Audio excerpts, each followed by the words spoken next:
Hello folks, in this video we are going to demonstrate efficient DNA-free genome editing in bread wheat using RNP complexes. This video is taken as part of SC462 Elements of Synthetic Biology course taught by Professor Manish K. Gupta at DICT Gandhinagar. We are a group of two as shown here, Nancy and Mansa. For genome editing. In the recent years, due to overpopulation and global warming, the resources have become very limited and many countries have higher poverty rate and many people starve. So, there arises the need for crop breeding in order to improve the crop yield and to make the crop resistant to diseases.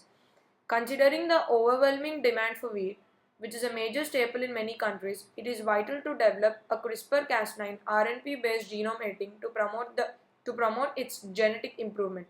We use DNA-free genome editing technique in order to avoid transgene integrations and off-target mutations. Substantial efforts have been made to optimize the CRISPR-Cas9 system to make it suitable for precision crop breeding. In this video, we are going to review various techniques and optimizations made to CRISPR-Cas9 system and also their drawbacks by using hexaploid wheat bread as an experimental material. Genome editing with CRISPR-Cas9.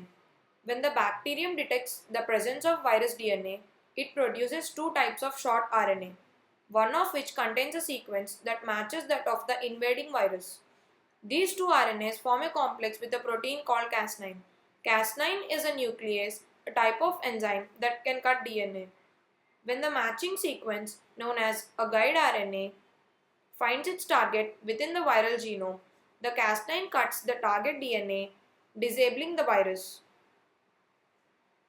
Over the past few years, researchers studying the system realized that it could be engineered to cut not just viral DNA but any DNA sequence at a precisely chosen location by changing the guide RNA to match the target. And this can be done not just in a test tube but also within the nucleus of a living cell. Once inside the nucleus, the resulting complex will lock onto a short sequence known as the PAM. The Cas9 will unzip the DNA and match it to its target RNA. If the match is complete, the Cas9 will use two tiny molecular scissors to cut the DNA. When this happens, the cell tries to repair the cut, but the repair process is error prone, leading to mutations that can disable the gene, allowing researchers to understand its function. These mutations are random, but sometimes researchers need to be more precise, for example by replacing a mutant gene with a healthy copy. This can be done by adding another piece of DNA that carries the desired sequence. Once the CRISPR system has made a cut, this DNA template can pair up with the cut ends, recombining and replacing the original sequence with the new version. All this can be done in cultured cells, including stem cells that can give rise to many different cell types. It can also be done in a fertilized egg, allowing the creation of transgenic animals with targeted mutations. And unlike previous methods, CRISPR can be used to target many genes at once, a big advantage for studying complex human diseases that are caused not by a single mutation but by many genes acting together. These methods are improving rapidly and will have many applications in basic research, in drug development, in agriculture, and perhaps eventually for treating human patients with genetic disease.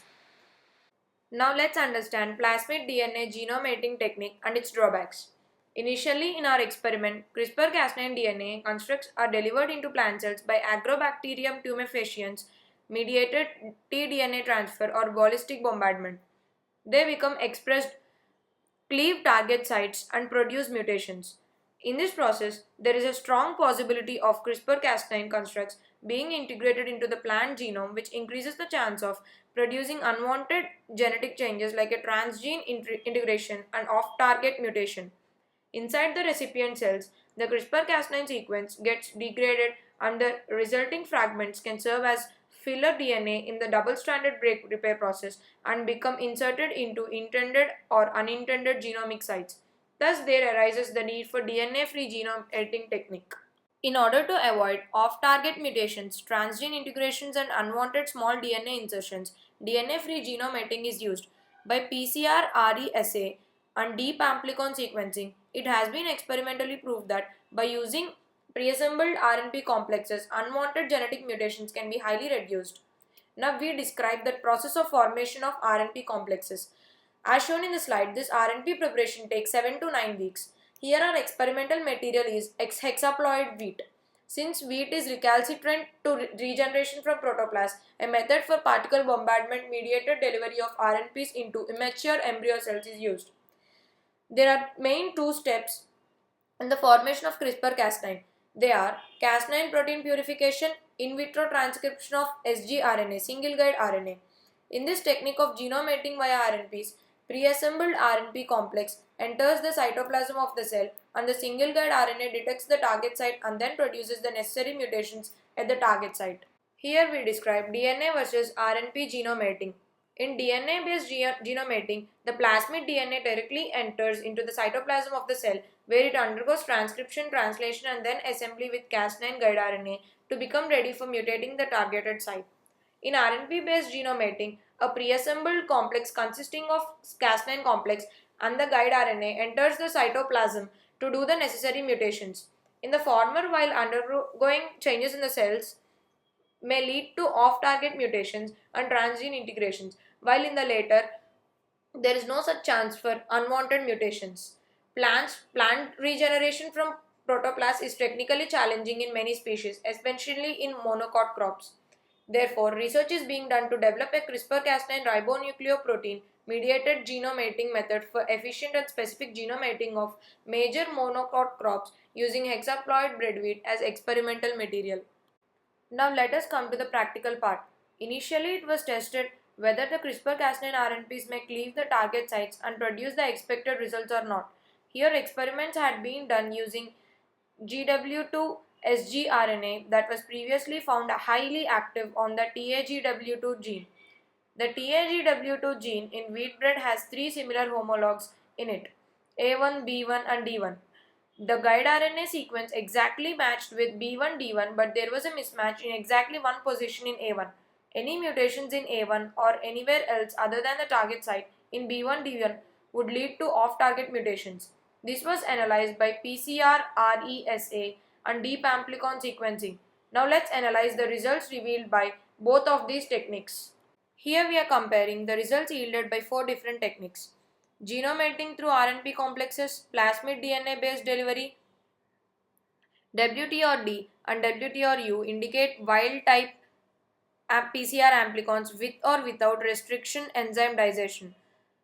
Mutagenesis frequencies of A1, B1 and D1 induced by guide RNPs or plasmid DNA in wheat protoplast analyzed by PCR-RESA. Mutation bands are indicated by red arrows. The on-target mutagenesis frequencies for B1 and D1 induced by GW2 RNPs were 33.4% and 21.8% respectively, whereas the off-target editing frequency for A1 was 5.7%. In a parallel protoplast transfection experiment involving the guide RNA from a plasmid DNA construct, the mutagenesis frequencies for B1 and D1 were 41.2% and 35.6% respectively, whereas that for off-target editing of A1 was 30.8%. Thus, the on-target mutagenesis frequencies induced by guide RNPs were comparable to those induced by PGE-TAGW2, while the off-target editing frequency produced by GW2 RNPs was over 5-fold lower than that produced by PGE-TAGW2. The on and off target mutagenesis frequencies were calculated as the ratio of reads containing indels in the target site over the total reads captured. On target mutagenesis frequencies of B1 and D1 induced by RNPs 0.18% and 0.21% respectively were about 5-fold lower than those induced by plasmid DNA technique 0.99% and 1% respectively. Off-target mutagenesis frequency of TAGW2A1 produced by RNPs was a mere 0.03%, 6 to 7 times lower than that the on-target mutagenesis frequencies of TAGW2B1 and D1 0.18% and 0.21% respectively. In contrast with the PGE-TAGW2, the off-target mutagenesis frequency of A1 0.76% was only slightly lower than that lower than the on-target mutagenesis frequencies of TAGW2, B1 0.99% and D1 1%. Even though the percent of on-target mutations induced by guide RNPs was considerably low, the ratio of reads containing indels in the target sites over the total reads captured was considerably higher than that of plasmid DNA-based technique. Experimental results in other variety of wheat species. Decreasing the functional time of CRISPR-Cas9 is beneficial for lowering off-target effects of genome editing. Two varieties were tested, Kenong 199 and CVYZ814. The MPE obtained for the alternative bred wheat variety YZ184 was lower than that for Kenong 199, which has been the model variety for our wheat genome editing research. This indicates that the efficiency of CRISPR-Cas9 RNP-based genome editing may be genotype dependent. Further research should be done by working with more diverse bred wheat varieties. Nevertheless, an MPE of 1 to 2% may still be acceptable for most investigations considering the rapidity of our method. Now let's see the estimated time of experiment in wheat bread. RNP preparation takes 3 to 4 days including Cas9 protein purification. RNP validation in vitro and in protoplast takes 3 to 4 days not including the time for plant preparation. RNP coating and delivery can be completed within 4 hours.